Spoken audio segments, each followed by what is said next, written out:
conversations.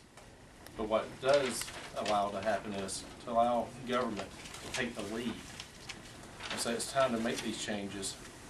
Because as Mr. Schultz pointed out, the more English they learn, the more self-sufficient they will be. Being self-sufficient is truly the American dream, not being dependent on this government or a federal government. That's not the American dream. That's almost like the president. So the more that we take the lead to push to make sure English is the language, the more they can help themselves and become more productive Americans in our society. No, he was. Yeah, he's missing. I have a few questions, please. First to Mr. Schultz. You referenced the Urban Institute study, and I believe that study also indicates, if you can speak to this, it indicates that immigrants, particularly legal immigrants and refugees, learn English better and actually tend to improve their proficiency by learning it on the job as opposed to learning it through English-only classes. Can you speak to, are you familiar with that provision in the study? I'm not, I haven't read the study in total in a couple, probably in about a year, but I could probably still speak to that. Okay. And again, we're talking about, yeah, it's definitely true that the job, the workplace is a place that lots of immigrants learn English because, you know, a lot of employers want to encourage that facility, and rightly so, and I think we ought to encourage that.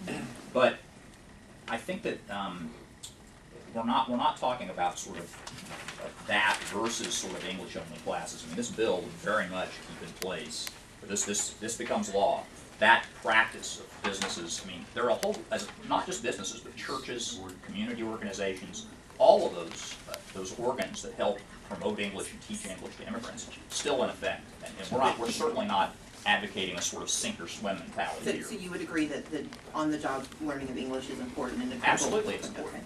Okay. My second question then would be, would you consider jobs to be the promotion of commerce? Because my concern is this language would prohibit most immigrants who do not live in areas that are served by public transit.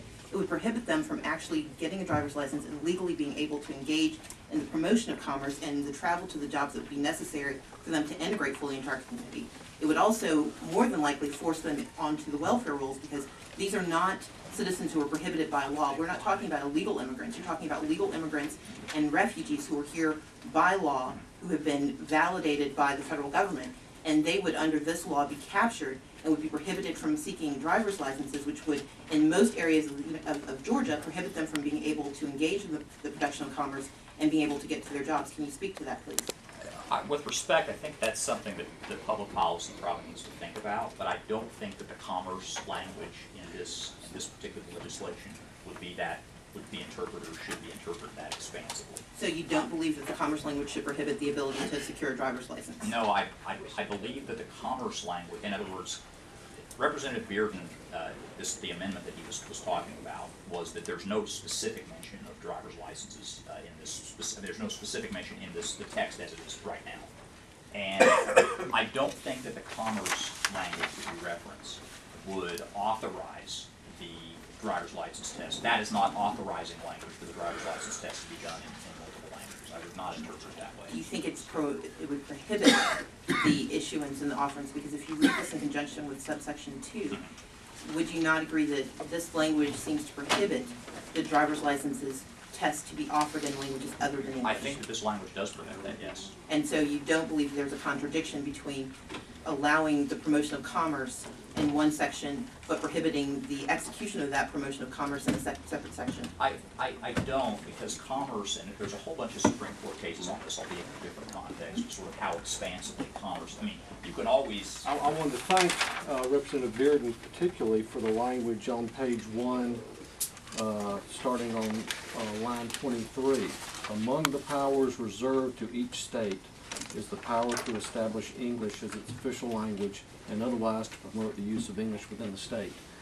I really appreciate, since we have all taken an oath not only to the Constitution of the state of Georgia but to the United States Constitution, I appreciate that we're realizing that constitutional provision in the U.S. Constitution here. And in light of that, we almost, it seems to me, and if any of the three of y'all could address this on page 2, starting with Representative Franklin. There have been a host of Supreme Court cases in recent years, the United States Supreme Court, Do about. they make law, or does the legislative body make law? Well, I think everybody has a duty to the Constitution. The courts, legislative branches, everyone does. But it's the preemption. It's the preemption doctrine. It's the idea of what happens with And federal what law. article and section of the U.S. Constitution has that?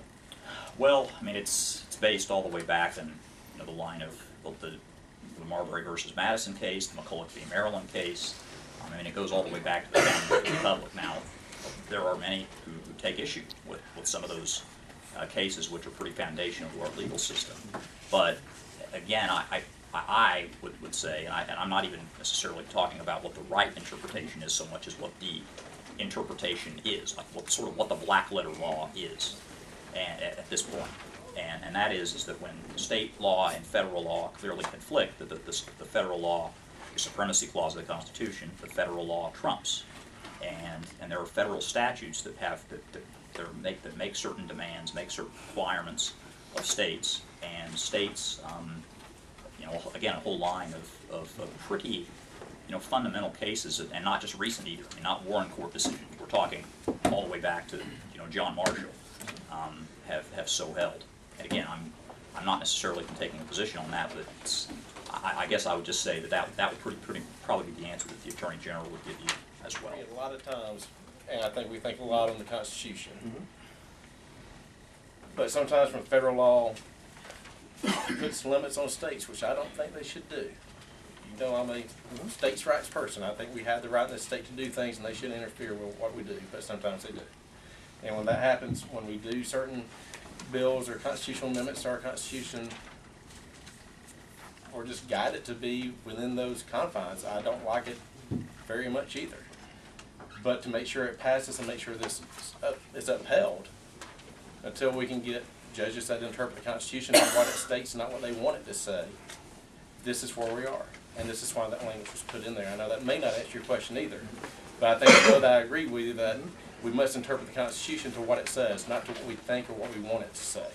It was written pretty much plainly. For what it does say. And if I could ask a couple more questions on the same page, line 4.